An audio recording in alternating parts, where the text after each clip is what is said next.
ఒక అందమైన అడవి. ఆ అడవిలో ఒక చిన్న చెరువు. ఆ చెరువులో ఒక చిన్న కప్ప ఉండేది. చిన్న కప్ప నీటిలో ఆడుకుంటుంది. చెప్ప చెప్ప చెప్ప ఈరోజు నేను ప్రపంచంలోనే బెస్ట్ కప్ప. ఏ చిన్నోడా, నువ్వంత చిన్నగా ఉండి ఏం చేస్తావు? నువ్వొక్క దూకుడు కూడా దూకలేవు. నేను చిన్నవాడినైనా నేను కూడా చేయగలను. అప్పుడే ఒక చిన్న చేప వలలో చిక్కుకుంది. అయ్యో, ఎవరు నన్ను కాపాడండి! అది మన వల్ల కాదు, పెద్ద పని. ప్రయత్నిస్తాను. నువ్వు చాలా చిన్నవాడి. చిన్నవాడినైనా నా హృదయం పెద్దది.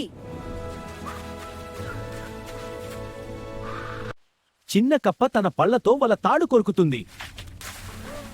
థ్యాంక్ యూ వావ్, నువ్వు నిజంగా హీరో! ఆ రోజు నుంచి అందరూ చిన్న కప్పను గౌరవించారు.